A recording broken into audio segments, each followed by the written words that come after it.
Hello, everyone. It's Hi. Monday night. Happy Monday, June 21st. It's been hot. I don't know where everyone is. I'm in the middle of the Central Valley in California, and last week was a nightmare. I had an event on Friday, and I think it was around 106 while I was out, and it was in the park. It was outdoors, and it was awful. I felt like I couldn't do anything for 24 hours. So I hope everyone else's week was not, I want to say harrowing, but I know such privilege to talk. It was harrowing. I don't know where everyone else was, but thank you for joining us. Today it's a lot cooler. I don't know when 90 is supposed to be cooler, but it is. So Letty here with Epic Consulting providing this space. Thank you, Richard, for joining us. Mike and Amy, thank you as well. We are the last couple weeks of this book that we've just been discussing for the last 4 months now. So you want to talk about race. And today we're going to be covering chapter 16. And that is, I just got called racist. What do I do now is the big topic. What do I do now? I just got called racist. So I wanted to start the conversation off. Wait, does anyone want to share first? I talked all about my harrowing experience with the heat. Does anyone want to share? Mike, I know you're not in California right now, but if you wanted to share your harrowing experience. The harrowing experience here has been, I'm out in Washington, D.C. teaching leadership to high school students, and we're at American University. The most harrowing experience I've had so far have been that's a thunder shower came out of nowhere. I just started walking 5 minutes ago in sun, blue skies. Where did this all come from? And then we are finally beyond the cicadas. That was the harrowing experience of a lifetime. They are loud, they are obnoxious, and they are finally gone. So life is pretty good around here right now, and the rain showers that we just had and the humidity and the heat and everything actually cleaned everything off. So I'm in a very good space. But that harrowing thing with the cicadas, I'm glad that's over with. I'm a little jealous. I'm in Northern California, and it's been 111. It was 107 today, and just hot. Well, don't be too jealous, because it was hot, and then I went outside after the shower, and oh, that was a waste of time. Back to the shower was done. So I don't know, that dry heat. I'm starting to miss home in California. Yeah. Richard, are you going to share? Oh well, yes. I'm in California also, and just not too far from Letty, and it's hot, very hot. Yes. Thank God for. I just want to say thank God for air conditioning, and thank God for whoever invented it. And last year at this time, this is a conversation about air conditioning and how hot it is in California. We actually didn't have air conditioning for a while last year, so I'm really glad right now. I grew up without air conditioning. Yeah, in the Sacramento area, I grew up without air conditioning. So we did not have air conditioning. We had lots of fans and lots of crankiness, and thank God for the Delta breeze. Oh. Okay, so this is not a weather podcast, and we're not going to be talking about the weather the whole time, but Tangelia is on now, so I want to bring her on so she can tell us a little bit about the weather in Mississippi. Tangelia, can you hear us? I can. Can you guys hear me? Yeah. Yes, perfectly. Okay. I've actually left and driving, and I made it just in time. I just didn't make it in time to set up. But the weather is pretty much like it is here in Oklahoma. Very humid. It rained quite a bit because I had to drive through Arkansas. So either way, when it's hot, it just sucks. I don't like the heat at all. I prefer if it was like, 50, 60 degrees every day, but not possible. Wow. All right. So now that we've covered the weather for everybody, we can move on to the topic. Hang on just a second. Okay. And I wanted to start off with the very first episode or experience that she shares in that chapter, which I think is what brings to light for a lot of people this idea that there's any kind of conversation that revolves around there's no racism here. Her experience was about someone commenting that she should move to Canada because there's no racism, and then how it escalates. So I wanted to bring that up, just the way that she does, sort of as a conversation point. I think with social media we see it a lot. I don't know that I've ever been in many situations where it escalates that quickly in person. And then continues, right? Like for her, it continued, like she was continually harassed after the experience happened, where, she's called a name and it just escalates very quickly. So I wanted to kind of get an idea if anyone has been in that in the presence of something like that, where someone says there's no racism here, or that it could be this company, this school, whatever. And then when it's challenged, it escalates very quickly. Has anyone experienced that? Mike? Yep. I have, but it didn't escalate in that same way.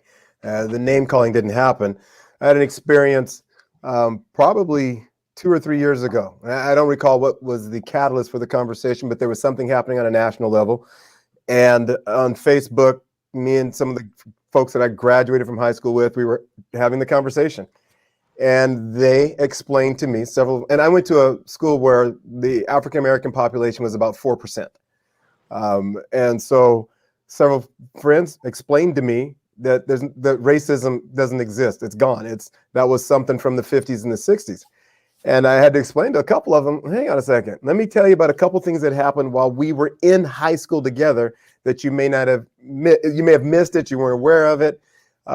And the interesting thing was, after they hear the conversation, after telling me it doesn't exist, the interesting thing for me was that they all said a couple things. One, well, I had no idea, because if I had been there, here's all the things I would have done to side with you. And I said, okay, that's fantastic. I appreciate that. I know that about you. I believe you. And did you just acknowledge that it happened? And the notion, or that it existed back then and it kind of exists now? And and suddenly the tongue tide comes along, and then it is followed usually with, well, you don't have to let that affect you. And I say, well, look, hang on a second. We still got to go back to that one thing before that. If you're telling me I don't have to let it affect me then or now, you have to start by acknowledging that it did exist then and it still exists now. And that's where they usually will say, okay, got it. But they still try and minimize it at that point. But I haven't been called names. Like the author is like, whoa, how do you get to that point? So, but I have had the experience where people explain to me racism doesn't exist. I'm like, okay. Yes. Has, wait, I think Tangela might be muted. Tangela, can you unmute yourself if you have, I'm sorry, I can't unmute you. Yes. No, you're fine. I just did. I'll have to echo what, I'm sorry, I can't see the names. They're so small on my phone. Oh, Mike. Just said about minimizing. Mike, yeah, the gaslighting. I went to, Letty knows this, Richard, I went to school at the University of Southern Mississippi in the 90s. And there was a lot of gaslighting. And then when I moved to Texas and at a church, I made a comment about something happening. And it was always, they were like perfect at gaslighting. So you walk away, I would walk away thinking, oh, they either minimized it or maybe I overreacted, but no name calling. But I was thinking that as I'm sorry, Mike, is that right? I'm Yes. sorry. Yes. As he was speaking, that it that when someone has said, basically this, I've never seen that, and you go to explain it, I almost always feel as if I'm on trial and I need to prove it to you, and then you're going to tell me whether or not that was actually racism. So Yeah. not only do I have to put my pain on display, I need to wait for you to say whether or not the pain is legitimate. And that's the issue with what the guy said to her. There's no racism in Canada. I am telling you that there is, and here are multiple instances, but you're still saying that it's not so because you've taken it personally, or you define racism as a caricature of white hoods, someone yelling the N-word, or any of those things, but not in everyday encounters. But to answer your question, yes, but not to that degree. Okay. So these are examples of being in a situation where you're the one who is put in a position where you have to call it out. I'm going to put Amy and Richard on the spot and ask, I kind of want to call you the resident white people right now. I just did. I just called you the resident white people.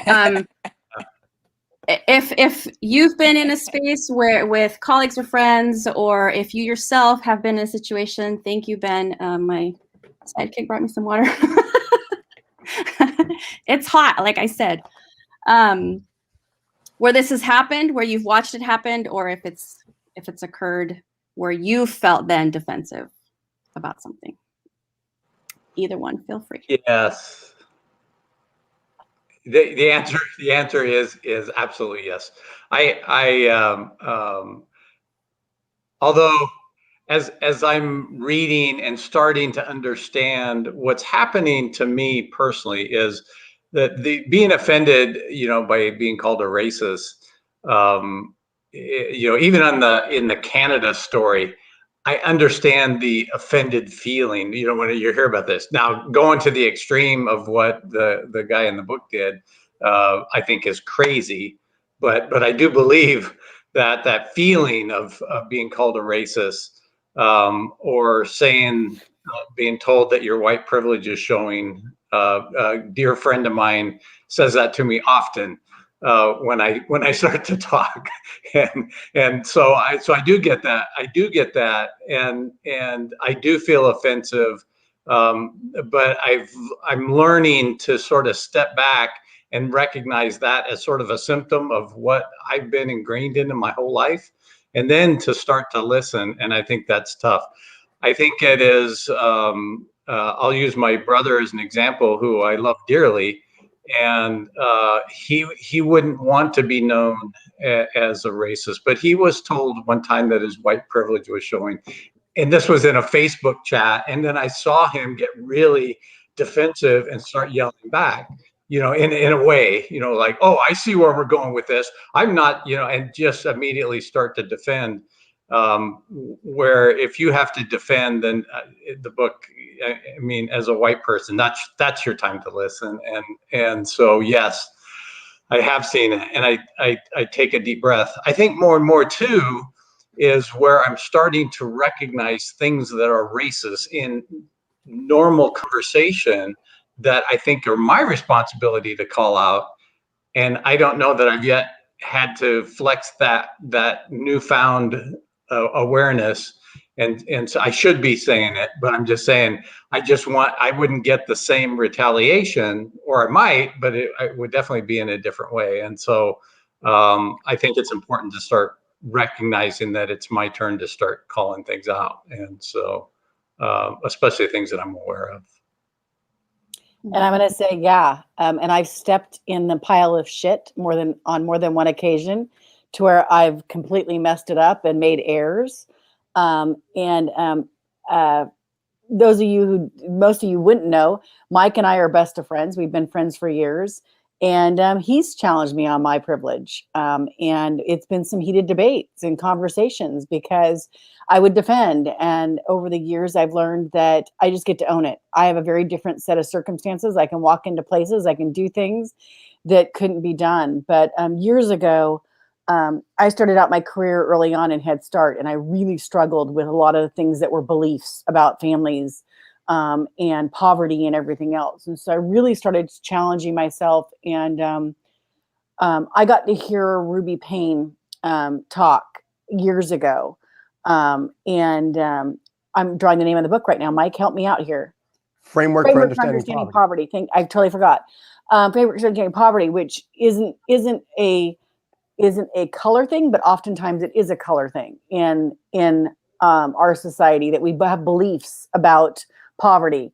And so for me, growing up and being in Northern California, where we're still 85% Caucasian, I started challenging the beliefs of my colleagues and my friends and my family, and having those conversations. And but I'm going to be real honest. I still make mistakes. I still say things, and I just am like, ugh, I kick myself for doing it, and for sometimes being silent when I probably should say something, because I'm thinking about, is it politically or is it correct at this moment in time to cause more disruption than it is to actually then go back and do the work to fix or to make better?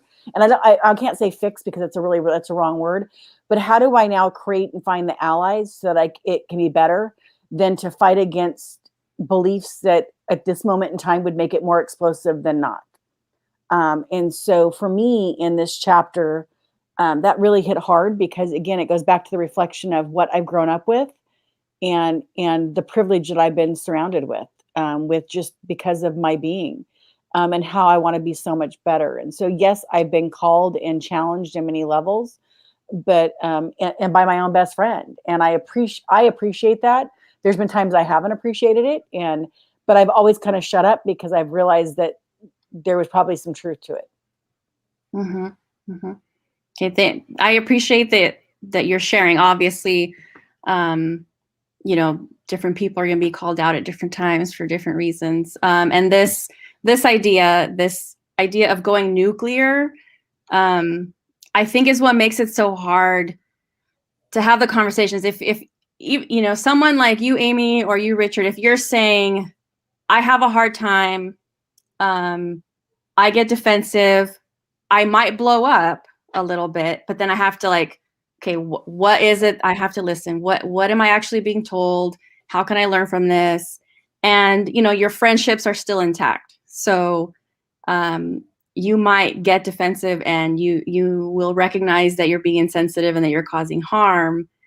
But it seems to me that this idea, this going nuclear thing, is what's causing the other problems, right? Because when you say, for me right now, when I hear someone use the word ally, like you just did, Amy, I get triggered, because I'm thinking, oh, that's going to piss somebody off. I'm having this reaction as someone who wants to be considered an ally, as someone who's, wants to do this space. And if I go and say some stupid shit tomorrow, I'm going to be like, but I have a thing that every Monday we talk about race and I'm awesome, right? So I'm cool. Why are you calling me racist or whatever? But I think that blowing up is what's causing even the word ally to be a trigger. We can't even talk about talking about it. That to me is where there's this maybe a shift where things are more fire off more quickly, more defensive more quickly. I don't know if that's something that you guys have experienced that maybe causes you to pull back, or for anyone maybe causes you to fight a little harder. I think for me, when you're saying that, Letty, is that I think it's with anything. I think that it's difficult to look at yourself in the mirror and to check yourself on every single day. I know colleagues and I know people who go to church on Sunday to repent and then think the rest of the week's going to be okay because they're going to be forgiven. And it's for me, it's why can you just not be an asshole every single day? Mm-hmm. Why don't you check yourself every single day with how you're going to behave and show up, and recognize that you're going to make mistakes, and that's just life. And recognize, as the author said, check yourself. Because we're all going to do it, and don't defend it, don't intend it away, don't whatever, but just own it and figure out what you do. And it's harder than hell. And I've been living it. We had the conference in the spring, yeah. and I got challenged on a few things.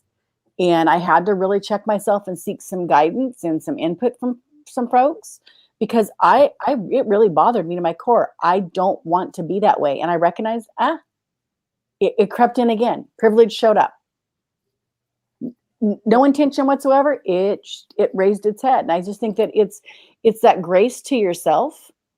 But it's about you, because you can't control what's around you, except for that you can intervene and figure out how you do that in a way that gets other folks to think versus polarizing and pushing them away. Just my 2 cents.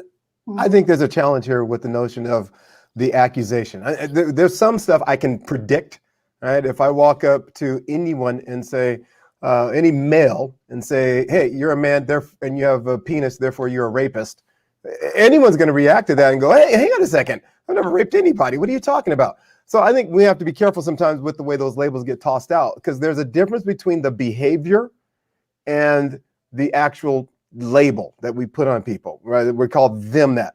And I think the more we talk about, look, that behavior is a racist behavior, I think that takes a lot of that nuclear reaction, because I don't have control over somebody's reaction, but I do have a sense that if I call you a big enough name, there's a reaction that's going to happen. It's likely, it's predictable. And I have to go back to, well, what's my purpose in calling Richard a racist? What's my purpose in labeling Amy a racist in a moment? Because I have an affection for both, I'm not going to call them that name. I have a personal relationship, so I might say that, to Richard, I might say, hey, careful, that you might have a little bit of bias showing right now. That's a different conversation. Richard recognizes that I have enough of a relationship with him that I'm not accusing him of being a racist. I'm just saying, hey, Richard, you might want to be careful. Your bias is showing. I think about it when I was a kid. My grandmother, back when grandma and everybody was going to church, they're wearing the slip. And one of them would say, hey, you got a slip showing. No one reacted to that other than, oh, thank you for letting me know that I got it showing, right? Let me fix that. No one got upset and angry because the slip was showing. So if I say to Amy, hey, you might want to be mindful of that. That sounds a little bit on the racist side. Or to Richard, that's a very different conversation than if I look at them and say, look, you're a racist. If somebody attacks me, I do the same thing. I even, in an interesting turn of events, I did have someone in a newspaper article in the Sacramento Bee. I was part of legislation to get money for students, whatever student group was in the lowest tier on the state standardized testing. And at the time, it was African-American students. And I was part of legislation that said, here's extra money for those specific students. And each year, the goal was simple. Each year, if they can be brought up, whichever group is now on the lowest, it could have been students with disabilities, it could have been American Native students, whoever, they now receive that special funding. And someone was offended by that. My picture is in the newspaper along with a black lady, another African-American female. Our pictures are in there, and they called us racist. I'm excuse me? Because I'm trying to figure out what to do for students, and it just happens to be African-American students in this case. Now, I'm a racist, and I got to tell you, if it wasn't so comical, I realized that my reaction would have been pretty strong. Like, racist, let me show you about race. And I would have been off to the races just like anybody else. So I think sometimes there's this challenge in that the language, the accusation derails the entire conversation, which doesn't excuse the other person who is now going nuclear. It just says there's sometimes that trigger, like you were talking about, lady. Sometimes the trigger is all it takes. And now we've lost the opportunity to have the conversation about how do we move forward so that you're not behaving in a way that is racist. I'm going to push back just a little bit because Go right ahead. I pulled something out of the chapter, and Tangela, I want to hear from you. So I'm going to put this up, and I don't know if this is going to maybe go along with what you're going to say, but if she poses this, it's actually two separate sentences. It's not all, I think it's in the same paragraph. If you are white in a white supremacist society, you are racist. If you are male in a patriarchy, you are sexist. And if we say, can we acknowledge that can we all start at that same baseline? Is this one of the things that you want to argue against, or do we say this is where we're starting from? Is this one of the points where we could say this is where we're starting from? I'm going to challenge and say, if we are women, we are a bitch. I mean, I'm just going to kind of There's throw so it out many there. examples. I'm just going to throw it out there and just say, I mean, and I would say that I will own that I have some biases. I won't say that I'm racist. I'm going to say I have absolutely some biases that I was raised with, and that I have to be really conscious to check them. I don't know that I would say I was racist, and that's why I did have an issue with her stating that. And I totally understand and can respect where she's coming from, totally. But I will say that I struggled a little bit with that part of it,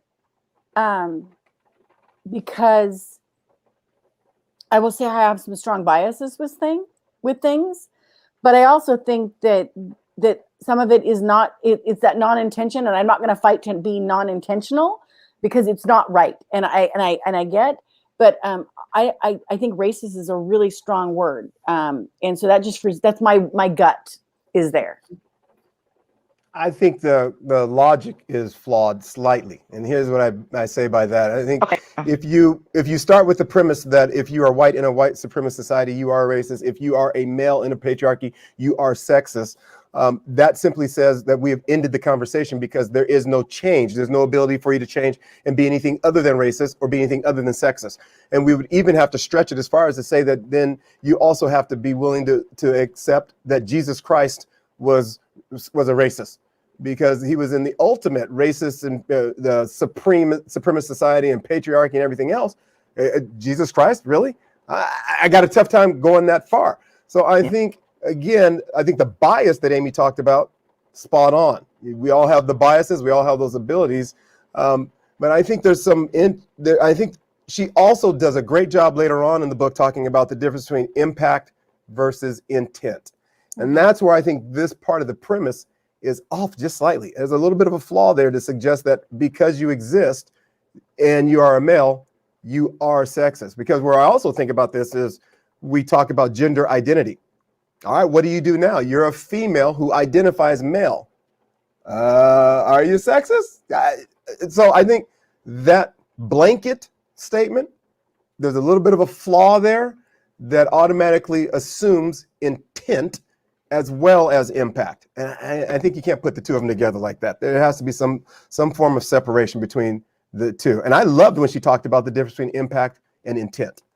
We can't excuse your intent, but we can certainly talk about what's the impact that you're having. Tangela? I have to agree. I told my husband, I said, am I crazy? I don't like that. As a Black female, and I've experienced microaggression, just blanket racism from Mississippi while in undergrad and even graduate school here at Forward. But I don't like the idea of, it sounds more like she was giving that person or white people an identity as racist. I will say that we all struggle with bias, and that goes back to self-awareness. The difference is that the implicit racial bias it keeps the system of racist ideas going. But I think it's unfair. And I agree with Mike that it doesn't further the conversation when you do that. And it's not about coddling. I don't mind. Like, I have different types of associates who believe at going at this issue in different ways, but my personality type, and I say this all the time, as a Christ follower, is my goal isn't to leave anyone without anything. My goal is to further the conversation, especially for those who are intentionally trying to make changes. There are those I've met who just really believe that people with darker skin, specifically Black people, are not human, are subhuman. I can't do anything with those people. But I would never want to say that my husband, because he is male, he's sexist because he doesn't display sexist ideals. Now, has he ever behaved in that way? Perhaps. I have behaved in certain ways, but I would never want someone to label me in a way that would scar me, because it's almost as if, what if I change? Are you still going to say that about me? And overall, I really enjoyed reading the book, listening to the book, doing extra research. But no, I have to agree with both Amy and Mike on this point. I can't. I didn't feel comfortable with that at all. Great, those are great. Thank you, Tangela, because I agree with you. That Does is a that tough place surprise to you, start. Letty? No, it doesn't at all, because of what Mike said about what's coming. The next part of this conversation is intent, and then the impact. This was the next thing I was going to pull up, was about, where you've caused harm, accepting that you've caused the harm, and that person is harmed, and they may or may not get over it, because we don't know when people are traumatized, how they're traumatized, how they carry that.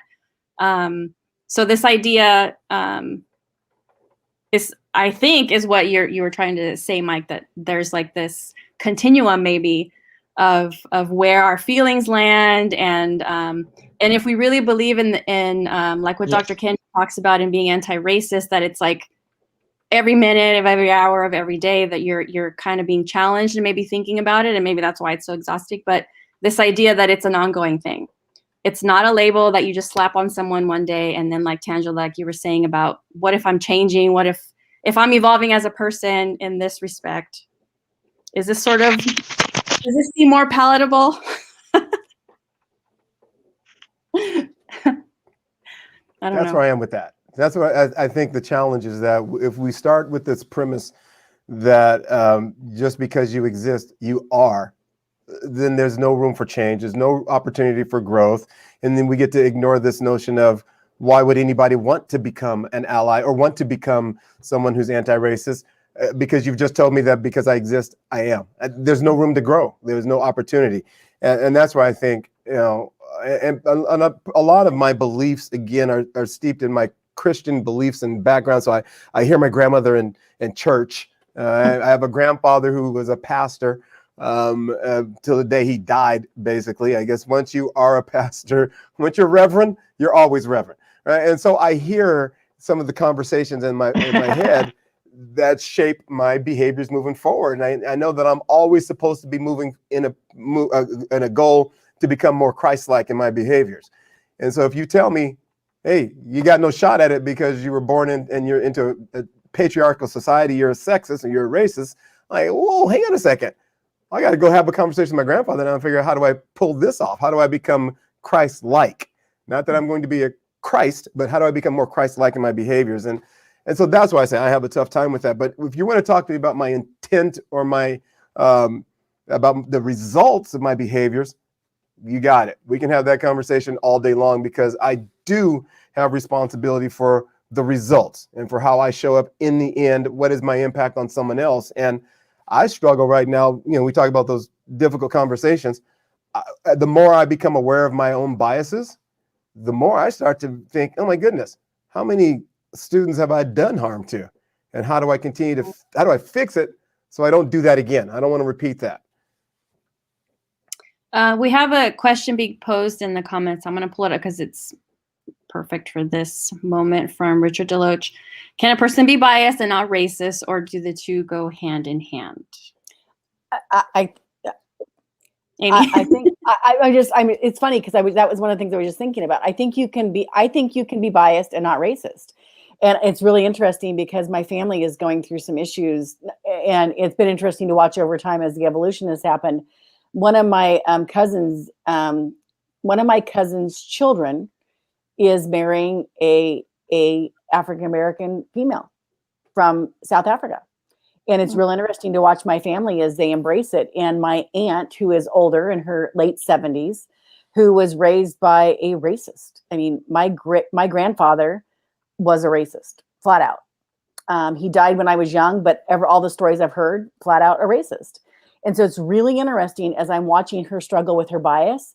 She genuinely loves, hugs, appreciates, and wants to, her intentions are in the right place.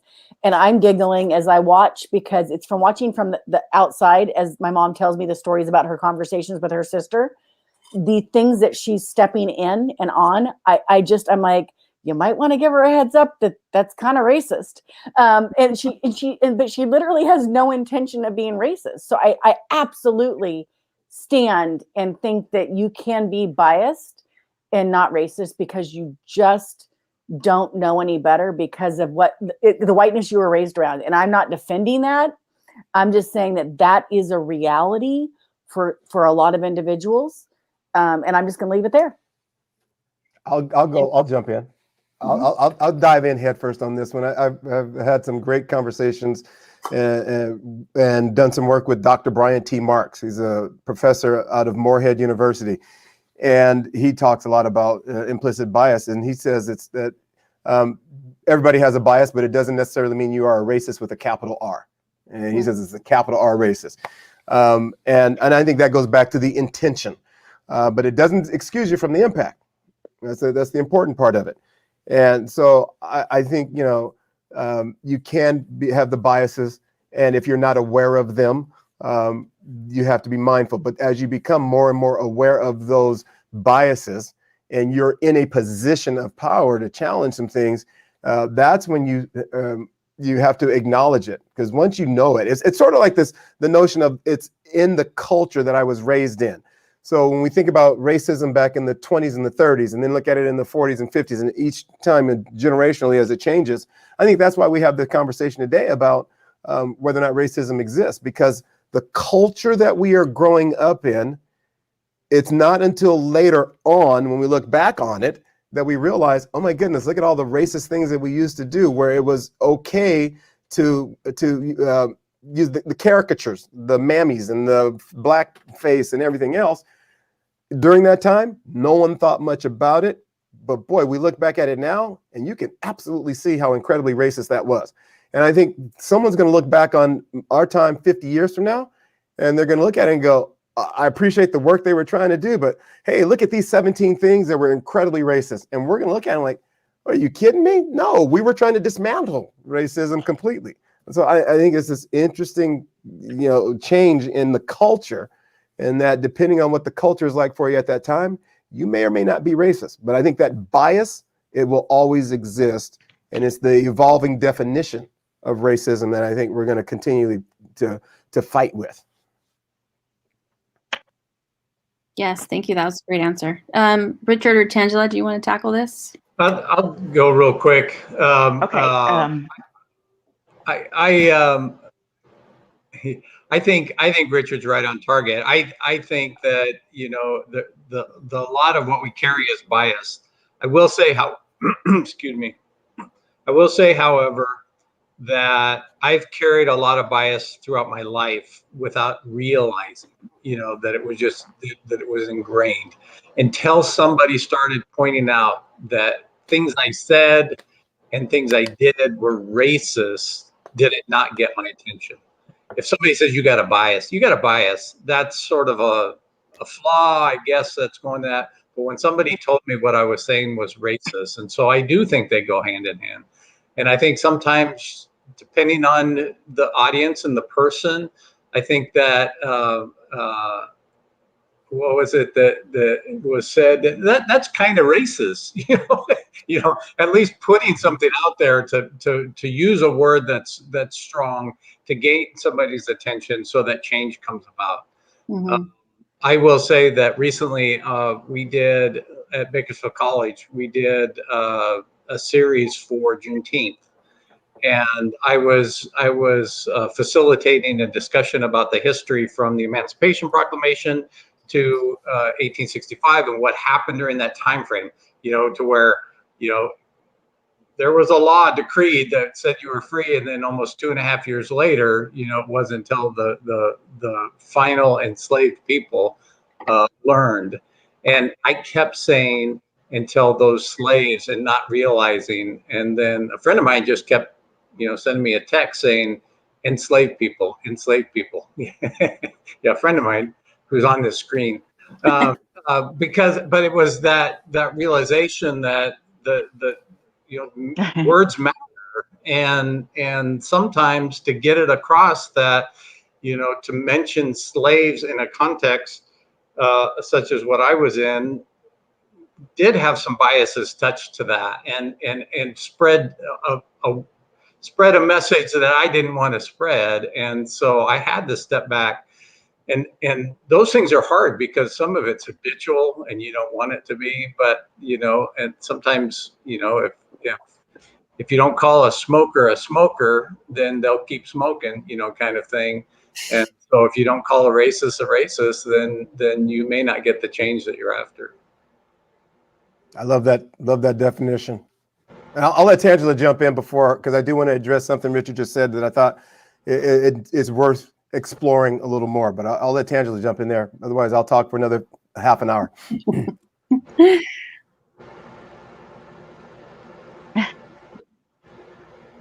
Okay, I was gonna go back to Amy's your aunt. I think that people can be racist and also make exceptions for people. That's why you can say to your aunt, "Oh, she's about to say something or do something that's racist." It doesn't. Again, I'm not trying to label her, but more than likely, because it's happened to me and my husband. It's this idea of you guys are different.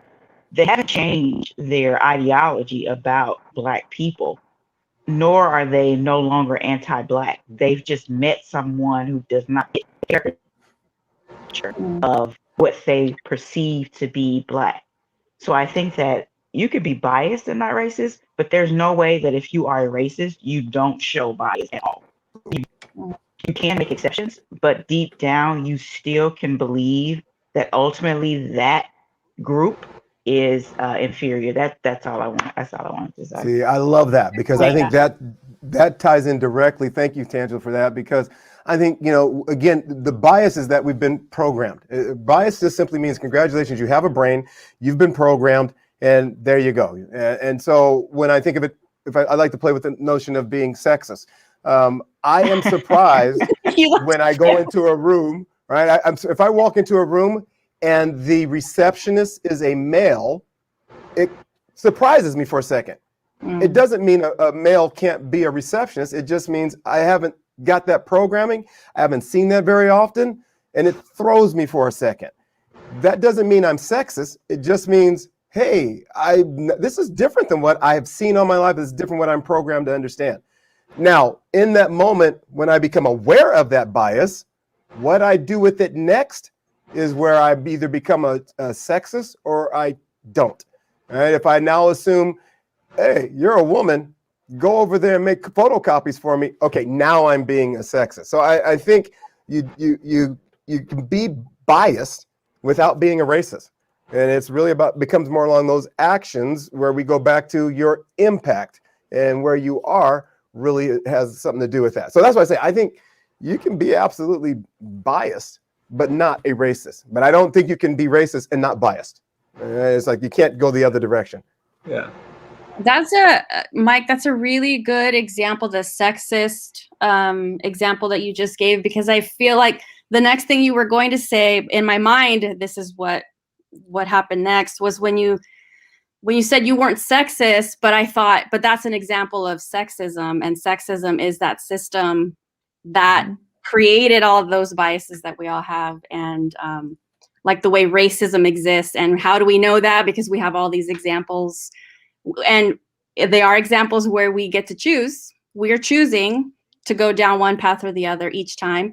Whether or not we're uncomfortable or not doesn't matter, and our intentions don't matter, right? So one of the things that I also pulled from the book was, she always gives examples of, here's what you can do if you want to be better. Here's a list of things. And we have talked about this already, but if anyone has any additional things to say about setting your intentions aside, and the "your" here is people who are called racist. Like, so if we're giving advice to someone who may be in a situation where they have been called racist, or they've been told what you're saying or what you're doing is racist, what does this mean to you, setting intentions aside?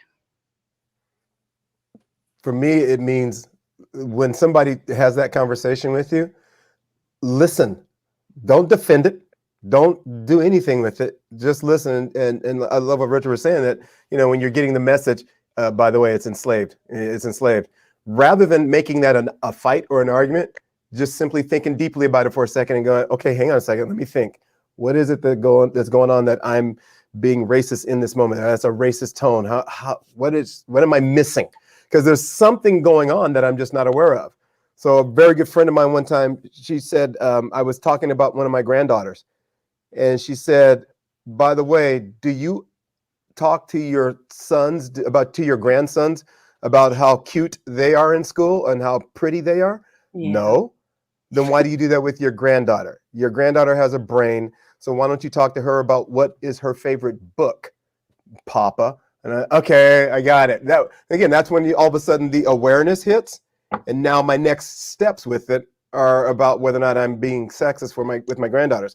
And so for me, what I have figured out is when it says set your intentions aside, I don't intend to be sexist towards my granddaughters. I want them strong, independent. I want them sassy like Auntie Amy, who has some tone and some attitude and some successes that Amy can point to that she's responsible for, not because some man was responsible for her being successful. And like, no, I want my granddaughters to be like Auntie Amy. And so I'm now being mindful of, okay, what am I doing to program them? And that means I have to stop and listen to my other friends who say, by the way, when you said that to your granddaughter, when you said that to the other little girls in the room, here's what you were doing. I'm having my Richard moments in those areas. Right? Okay, I got to think about that. And I wasn't even aware of it.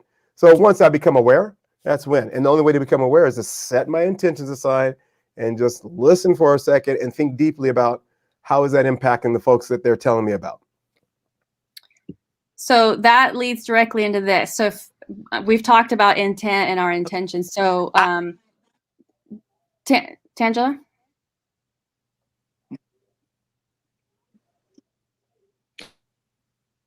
I was just going to say, if to the person who may call racist, assuming that this person cares about issues of race and racism, as a therapist, I would suggest they sit with the discomfort of being called racist, just in the moment, even if you're angry, disappointed, sad, hurt, whatever it is, sit with it for a moment. And I would suggest that he or she asks himself or herself, did I communicate something to this person that says my whiteness, and by whiteness, I mean the way that I move, live, operate, is superior or better than what this person in front of me, if it's a Black person, for instance, is doing, saying, moving, or whatever it may be? Did I somehow communicate something that would say that I am superior because of my whiteness, and inevitably communicate that they're inferior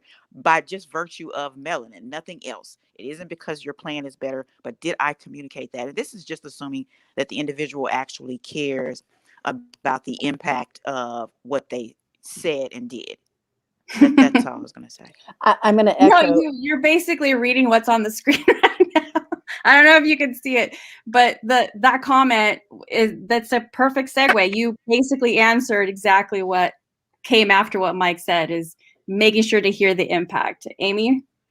I think that they've said, listen, sit with it. And then I'm going to say, figure out what you're going to do. Figure out what control and what sphere of influence you have. And for me, it's how do I now do different? How do I intervene? How do I challenge my educational colleagues? How do I challenge board members as an elected board trustee? How do I now become a difficultator in having the conversations that they might not want to have? And I've been doing this for a while. The county boards of education hold a conference every year, and we started making Sundays, social justice Sundays, where we have different topics come in, and we've gone from human trafficking to sexting, to different topics, to foster youth. And this last year, we were, before COVID, which I'm really sad that it hit, we were going to broach the LGBTQ. Because you have a lot of white folks in those positions, and the discomfort for them. I love making them very uncomfortable in their chairs for the entire morning.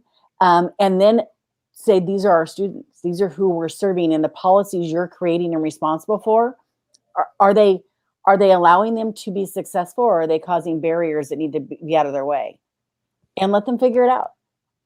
And so I think that's where I've sat in it. I continue to make mistakes, and I continue to strive to seek those around me to get feedback on what do I do with what I have and the influence that I have in my realm to do better. Recognizing fully, I'm going to mess up again. I'm going to need to put my waders on because it's going to get hip deep, and I need to be okay that pull the hose out and let's clean it off and let's go back in and do it again. And that just is, and I'm probably going to make some people mad. I'm probably going to lose some people. And I've become okay with that. And that's been hard because I'm a pleaser, but I had to realize I'm not okay with what we have going on. I want better. I want better for Mike's grandchildren. I don't want their parents to worry about them when they go out, and I want them to be sure that they're getting everything they possibly can get and that there's no barriers for the color of their skin. There's also this idea, thank you, Amy.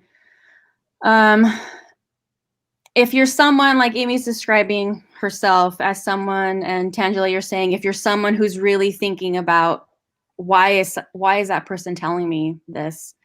You know, I now I have to think about it. If they are willing to think about it, there's also still the tendency to not maybe take no for an answer, or to maybe not feel comfortable not being forgiven, maybe.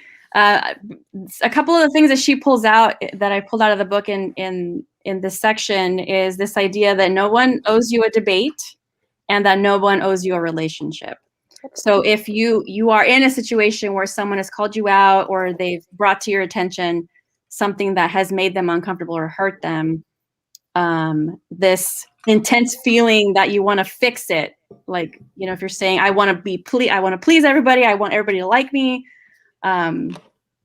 what is that?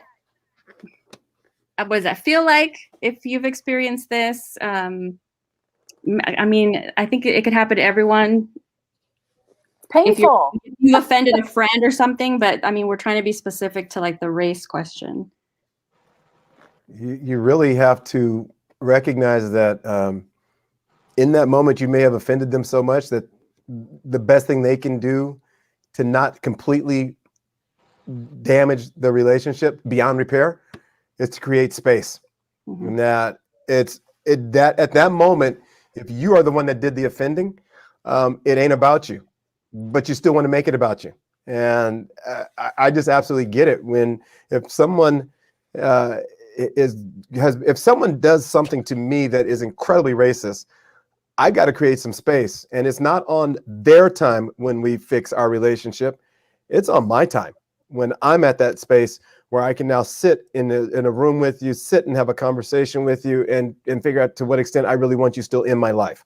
And that's a challenge. That's a hard place to be for both folks to acknowledge that hey, we're just not there right now. And I hope we can get back together, or maybe we can't, but I'll let you know when I'm ready in that relationship to talk again. That's a tough place to be, but it's really about if I've been the one who's done the offending, I don't get to determine when we now fix our relationship. I just get to sit and wait for that person and hope that we have enough of a relationship prior that you're going to someday want to continue the relationship with me. Mm-hmm. Anyone else have a comment on that?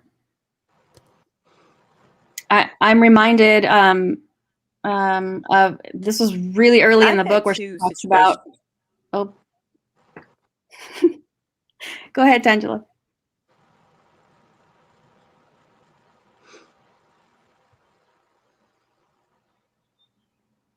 It's okay. You can go ahead. Well, I was going to say, because Mike, you just reminded me when she was talking way early in the book where she, this happened with a friend of hers. And it was a guy where they were having that conversation, and may even have been the first chapter, about poverty and economics. And when she realized this person is no longer a safe space, I can't have these conversations with him because he thinks this way, and he actually said those things to me, and now I understand that this is not a safe space. And then it happened again to her at work, where there was a complaint or something about work, and again it was like this.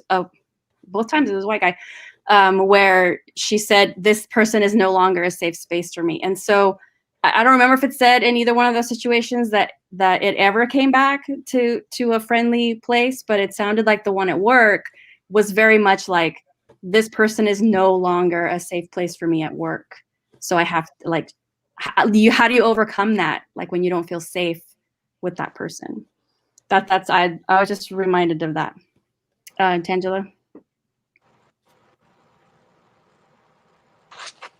Oh no, I was just gonna say I was reminded of maybe 3 situations where one I was really close with a young lady in undergrad, and I found out I'm just gonna be honest, she used the word nigger uh frequently, but and I forget how I found out because it's been so long, and she justified it by saying, "But I've never said that about you, and I also used the word white trash," as if her slurs were okay because she spread them across the board. I don't know, Equal but opportunity. and we had gone to church together, which was very disheartening. It was very disheartening to me, and my response was, I need you to really reevaluate everything about yourself and your relationship to Black people and maybe even other people, but for me, I can't do this, because she felt like I was the exception. And I started to question whether or not I came across like I was, quote unquote, the exception, because to me, that's not a compliment. And there is another situation where I was expected to not challenge someone. I went to church, predominantly white church, and the guy that I was friends with, he says, "I'm just very surprised that you would even respond to that, because," but he said something that was really derogatory, and no one in that space. I was one of 2 Black people in a room full of, we were all hanging out. And I'm thinking to myself, no one came to the defense of, forget all Black people, me. And so I had to defend myself, but I think that was probably the most painful thing to me. So we had to separate for a time. And it wasn't until years later, actually on Facebook, that we were able to reconcile. And that was years after I was married. So, but Wow. that's it. Mm-hmm. Yep, exactly what we're talking Yeah. about. Richard, I wasn't sure if you were going to say anything about this point. No, I'm okay. I'm okay. I think the point is this: you're not the only one hurt. We're alluding to this, and saying it in very specific terms based on personal experience. That because no one owes you the debate and no one owes you the relationship, you have to realize that if you hurt someone in this way, they may never be able to come back to that space if they don't feel safe. And just like with any relationship, you get to decide if you forgive and forget. I mean, it's hard. And some people, if they haven't experienced racism, or they don't think it's that big of a problem because microaggressions to them don't seem like a big deal, they may not understand that. Why you're making such a big deal out of it. That's kind of the point too. But I think that this is what we really want to focus on, right? This idea that if you're really wanting to be that better person when it comes to this topic, that really what you should be fearful of, not your hurt feelings, but that you should be fearful that racism goes unchecked, that it's unexamined, that your friends are going through it, that family are going through it, that it should be something that even if it's difficult, we should be discussing and supporting each other. Amen. Absolutely. Absolutely. I think, and that's why I said, I think for the next 50 years, people are going to look back on where we were in this conversation, and they're going to say, oh my goodness, I'm so glad we've moved so much further along than where they were at back in the 2021, that whole pandemic thing, whatever, that won't go away. And I think that's because it's a constant unraveling. It's a constant peeling back the layers of the onion. Pick whatever metaphor you want. It's so deep into the water, so much a part of just the culture, that we don't fully understand it. I don't know that we're ever going to fully understand this thing, for at least not in my lifetime. I don't think we're going to fully understand it. And I think it's going to be constantly peeled back, because we have these catalyst moments that cause us to take a deep look. My fear, my concern is that in about 2 to 3 years, we've got Juneteenth, and we're talking about police reform and communities and everything else. I think we're going to say, okay, we can let our guard down. And then 10 years from now, there'll be the next catalytic moment that we suddenly wake up and go, oh my goodness, we've got so much more work to do. And I think that's kind of the history that we've just been repeating. I mean, so I think that's going to be one of those deals that every time we stop examining it and taking a close look at it, that's when it kind of rises to the top again, and we'll have the next catalyst that will draw us back into the conversation, and we'll do more good work, and then we'll get comfortable. As when we know about some of the things that we know about change, is that when the pressure for change is off, we go back to the way things used to be. And that people during change, they look at what they have to give up instead of what they gain. And that's kind of, I think, the way this change keeps happening is pressure is off. We kind of get a little lazy. And now we have voting restriction challenges in the world. And we start looking at that again. So I think it's going to be a constant that we have to be willing to take a deep look. And that look is painful and is uncomfortable. And it's not until we keep staying in that uncomfort, that discomfort, regardless of who you are, we're not going to finish the work itself.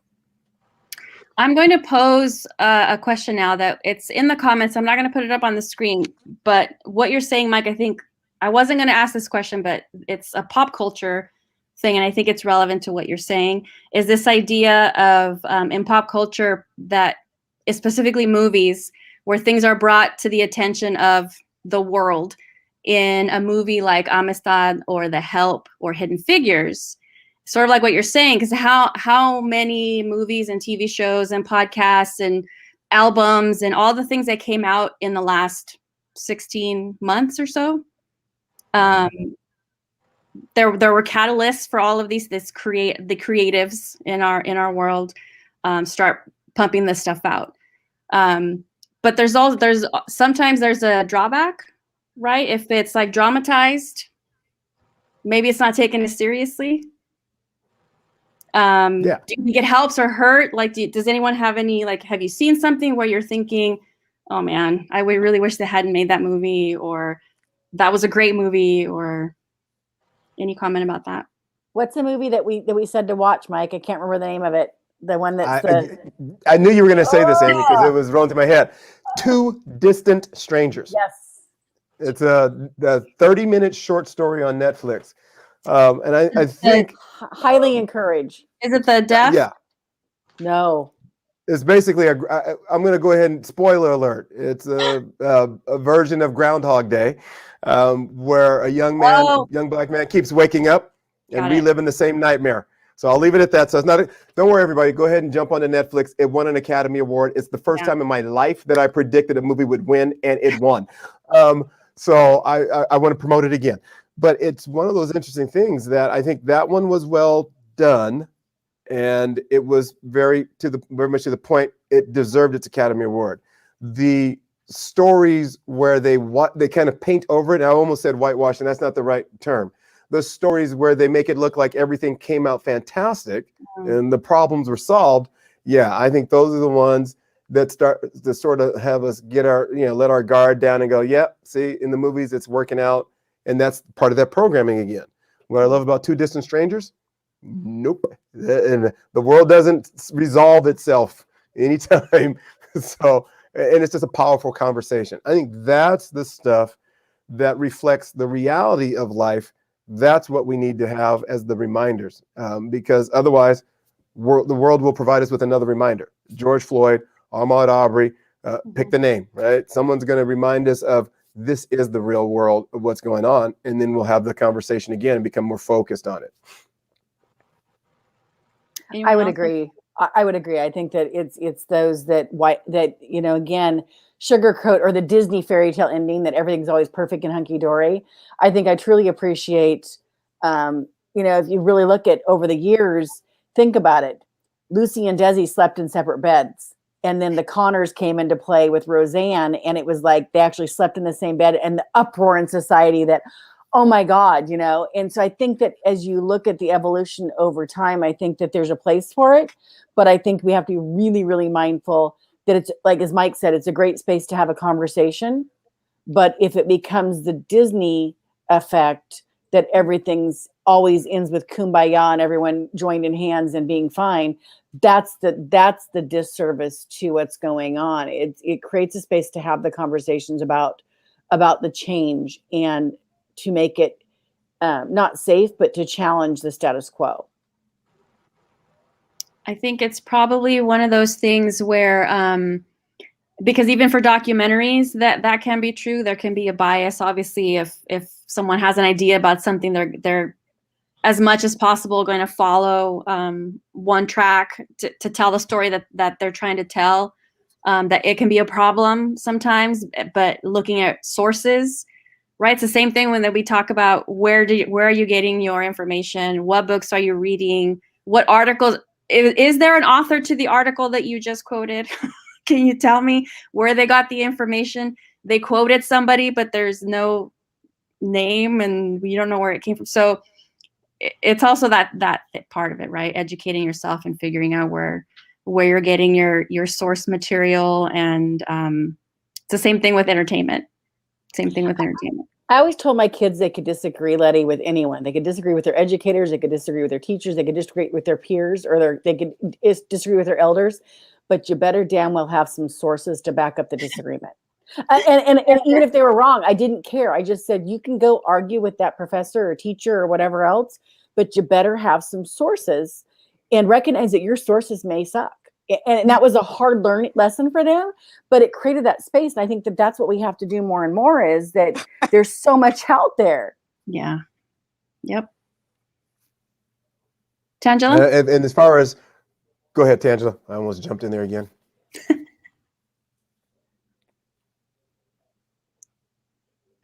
Well,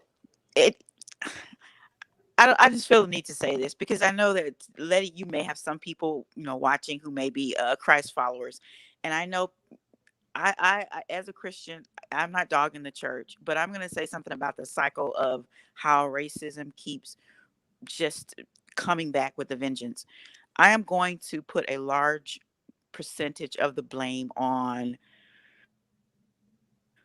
white evangelicals. There's a book called White Evangelical Racism. And it is this idea, because even now with the whole bashing of CRT, which is just a framework to try and explain systemic racism, not just interpersonal racism. And I'm not saying it's all the church, because as a Christ follower, I love people in the church. But I think people don't realize that there's a large percentage of people who consider themselves to be Christians, but they still have a very warped view or theory about what it means to be Black or white, the superiority. And these people homeschool their kids. Some of them go to seminary. Even in seminary, my husband went to seminary. You're still taught that whiteness is supreme, and there's a reason why there's Black theology or Latin theology, because theology is the default for white normative. And so until there's a large portion of our country where it's just white Christianity is really just Christian nationalism. And so I think that if you're not in that space like we are, you do not understand how strategic they are in using politics to maintain power. They're not thinking about Jesus. And not all of them, but it's just a large percentage. They have a mic, they have influence, and it just continues to impact their children. It is very interesting, which is why I think it'll keep coming back. I'm not pessimistic. I'm just simply saying that this is the cycle that happens. May not have had anything to do with what we just talked about, but I just needed to say that. I want to add to that. I love it. Thank you so much, Angela, for going there. The Southern Baptist Conference they just elected a new president, and there was a battle whether they were going to become more ultra conservative or they were going to start to acknowledge this conversation that we're having right now. And they chose to acknowledge this conversation we're having right now. I was so thankful when I read that, and that was just I think last week. And that they're what? Go ahead. So yeah, that's the change that they've had. Is it? No, I was just surprised. Oh yeah, I was surprised too, because it was ultra conservative, and they were really pushing against, like you said, critical race theory. They were pushing hard against that and anything that was associated with it. And whoever, I apologize because I read the article about a week ago, and I probably should have opened up that window on that article again. But the notion was, no, we cannot go that far. That's a bridge too far, even for the Southern Baptist Convention. I thought, wow, that's saying something, that they want to see things different, that they want to acknowledge what's going on. And that's going to shake it to its core. And they're going to, I don't think they're going to completely splinter, but I think it's going to be an interesting conversation for them for the next year or two as they try and reconcile what life has been like and where they've been going over the last 4 years with where they're saying they want to go now. And I think that I want to keep an eye on that one. That I think you're so on the money. Thank you for bringing that up. Yeah, it's one of those things where we keep talking about how it's ingrained in society, but I mean, who are the first teachers, right? Initially, what we're learning is in our own homes. So it totally makes sense that what you're saying, Tangelia. This is the generational shifts have to happen, and it's going to start with the way families are built and what they're taught in the homes. When we were building out the course, Amy and Mike, the anti-racism course, there were several. I mean, I think you've seen it. There are several lessons that are about religion used as a tool of oppression, but then also as a tool to indoctrinate or create these more extreme views, specifically about race. Any last thoughts before we wrap up? We're a little bit over, but any little nuggets anyone wants to leave? I mean, this religious angle seems to pop up so often. We could just end it there. Does anyone have anything to add? I'm just going to say, as Richard and I, as your white individuals this evening, the resident white people, I'm going to make myself a shirt that says resident white person. There can only be one in each room. Yeah, right? I know. I'll walk around with my mug. Just call me.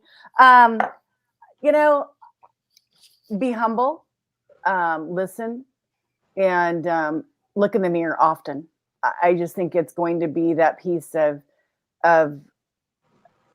it's going to be humility and acceptance, and no one's asking you to be responsible for everything that's happened the last hundreds of years, but they're asking you to just be in and accept that it's a feeling that someone else has, and you might not be able to fix what's been in the past, but you absolutely have the responsibility to be better. And I'm just going to leave it there. I think that's a great stance, Amy, to always figure out how you're being better. And I think the piece I would add to what Amy just said is it means that sometimes I'm going to have to sit and just listen to what's going on because I've had plenty of moments where I have recognized my bias has impacted African-American students. And I think, oh my goodness, not only is that an uncomfortable place for me, but it makes me angry, not with the rest of the world. It just makes me angry with myself. The first time I heard about Black Wall Street was about 5 years ago. I was here at a conference in Washington, D.C., and we were out to dinner. And the subject came up. And I was absolutely amazed that I had never heard of it. And then I went to absolutely angry. How does a Black educator not know about something as significant as that? And the more I have steeped myself in reading and learning some really uncomfortable stuff, the more grateful I am. And the more some of the folks I'm here working with right now, there are 2 other leadership facilitators, and all 3 of us are Black. And we were having an interesting conversation about another series that's on Netflix about food, and it's called High on the Hog. And I was expecting a food show. And by the time I'm done with the first episode, I'm in tears. I'm floored. And I got to tell you, at that moment, I'm more in love with Black people than ever before. And I thought I already loved. And so my pride and knowing that where we've come from, that has come through my willingness to sit in very uncomfortable moments and be greatly disappointed with myself and my knowledge. And then once I get over myself, I recognize, oh my goodness, we come from an incredibly amazing group of people who should have been wiped off the planet 3 times over now. and yet we still rise. And I got, I hear the poem in my head, and yet we rise, and still we rise. And so for me, I just think that as everything that Amy said, and just be willing to sit in that discomfort, because the discomfort is personal to everyone, and it's not just the token or the resident white folks in the room. It's also anyone who's in the room. It is an uncomfortable conversation, and for me, it's uncomfortable for a lot of different reasons that won't be the same discomfort that Richard experiences or that Amy experiences when her and I have these conversations. Mine is wrapped around disappointment and how did I not know? And then I go through that moment of discomfort, and it leaves me thinking, I got to double down. There is so much more work to be done in this area I'm in, because it never cost me my life. I've never had my life threatened because I wanted my kids to go to a certain school, or because I wanted to vote, or because I wasn't sure why I was being shackled and walked down the road. So for me, I have no excuse, but I have to go through that moment of discomfort to recognize that, no, people have been trying to sell me on this thing that racism doesn't exist, and that's all back then.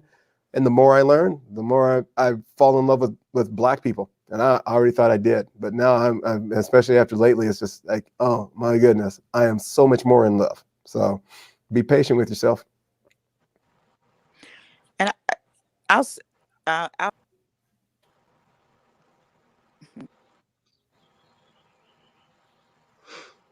say this to any of my, and I mean this, any of my white brothers and sisters.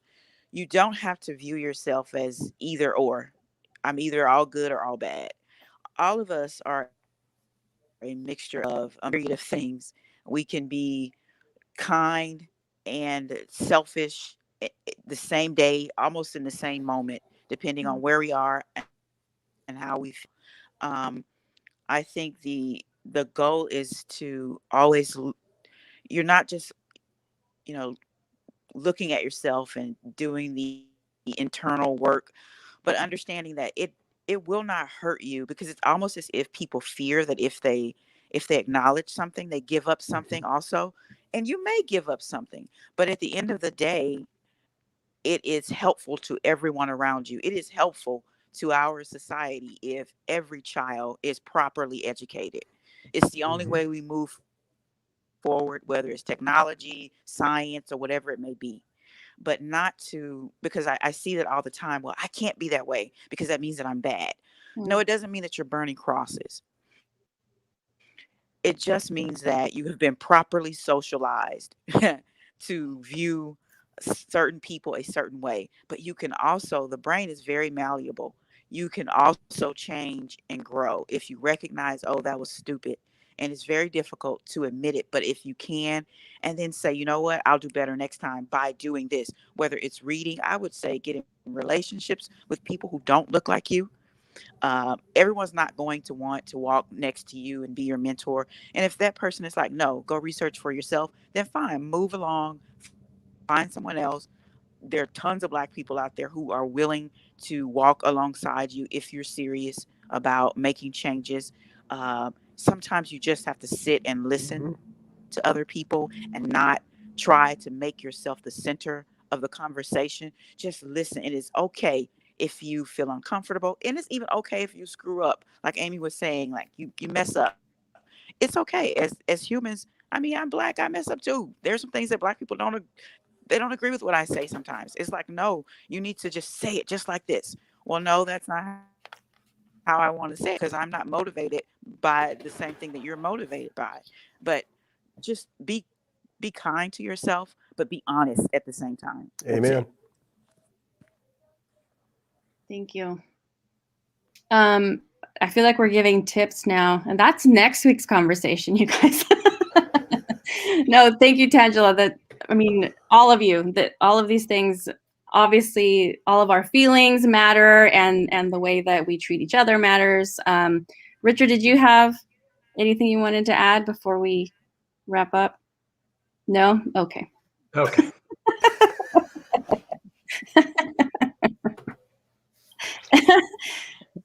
Okay. If you did, you really did it?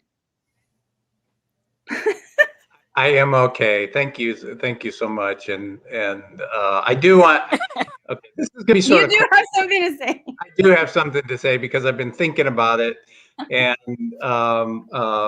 Mike, while you're in Washington D.C., make sure you go visit the Basilica, the Catholic Church, and I think it sits right on the compound there.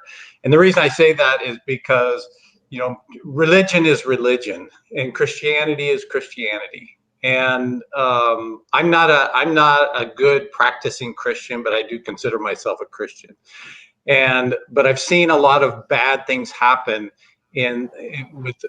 under the guise of Christianity. And I think back to when I went to a Catholic school, and the things I remember of my religion. There was a song that said, "They will know we are Christians by our love." And I think a lot of Christians have forgot that. And I think it is time that we start just showing people, because I've met people that haven't talked about Jesus Christ their entire life and are better Christians than a lot of Christians, And so I think we need to remember that. And I appreciate the conversation. And Tangela, thank you for bringing that up, and all of you, because it does make me examine my life. And my reason for having these conversations is a bit selfish, because I go back to people in my family. I had 11 brothers and sisters. My family is huge now. It's in the hundreds from that original 11. And but I've got some nieces and nephews that are Black. I've got some in-laws that are Black.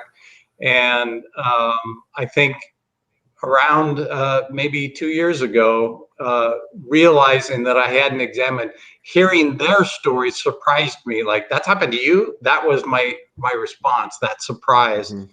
And I realized that I wasn't examining racism at all. And so these conversations help me, and I appreciate everything that was said. The unexamined life is not worth living. Think about how long ago that was stated. Okay. So thank you so much for this conversation. It's a difficult one to have with people that we really care about. I think the social media aspect of it, just like she was saying, that it's something that can be perpetuated, that can continue even after the initial event or the initial confrontation. We have to be careful about that. We have to take better care of each other and the people we care about, and then watch.